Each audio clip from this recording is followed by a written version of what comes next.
and gentlemen, welcome back to another episode of Sports Runs on Diesel as the Atlanta Hawks tie this series up at 2 games apiece with a 110-88 victory.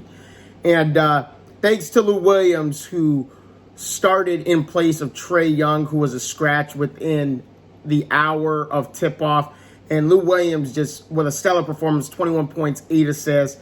Bogdanovich finally gets out of his shooting slump here with 20 points, 6 3-pointers made, and was a menace on defense with 4 steals. And then we also cannot forget Cam Reddish, who came off the bench, was absolutely making life miserable for Chris Middleton. Also added 12 points and 5 rebounds as well. But the real concern is Giannis in the third quarter here with a hyperextended left knee there. And they lose him. I mean, only time's going to tell who's going to come back first. I think Trae Young's going to come back first, even though he's got a deep bone bruise in that ankle. So I won't be shocked if Trae Young and Giannis are both out for Game 5 here in the Eastern Conference Finals.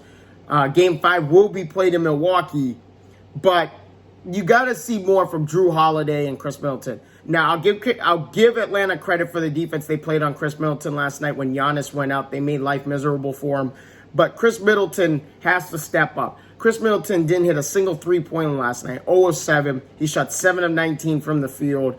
And Jrue Holiday was pretty much the same way, 19 points, 9 assists. But you got to see more from these two guys going into Game 5.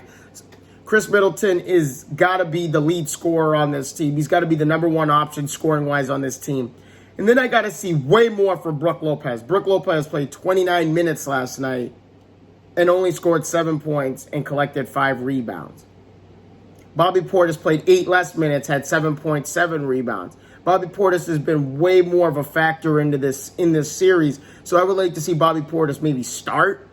Mike Budenholzer? Maybe have him start a game or two just to see how much of a factor he is versus Brook Lopez. But Brook Lopez was a complete non-factor last night, and that's disappointing. So as you look to Game 5, like I said, Giannis, Trae Young, we will see if either of them will play in Game 5. That's the biggest concern. And then obviously, like I just said, more from Middleton, Jrue Holiday, and especially Brook Lopez, because he's been a non-factor this whole series except Game 3. And Game 3, he had 15 points. He collected a few rebounds. But it's just like Brook Lopez is not the answer at the center position for this Milwaukee Bucks team. Now, granted, he is a 7-footer. He adds height. He adds blocking. But you got to get this guy in the post. You got to give him touches in the post area because that's where Brook Lopez does damage. But the way the NBA has been trending with big men who are 7-foot plus shooting the 3 balls like Porzingis. I know Dirk Nowitzki shot a better 3 ball than him or Brook Lopez did. But still, we're talking about a guy who's practically a 7-footer, can hit the 3 ball. So it's just like the NBA's been trending in that direction. But Brook Lopez needs to stop sitting out there like a duck and needs to go into the paint, get physical, and start beasting and feasting on these guys like Clint Capella. Because Clint Capella has made him look really bad in this series. So I'd like to see a lot more from Brook Lopez. Or just make the switch, Budenholzer, and put Bobby Portis in. That would be even a better idea. But also looking at Game 6 of the Western Conference Finals on Wednesday night here. Clippers must have a repeat performance of Game 5, especially from Paul George with the big 41-point performance. They must have another performance like that from him.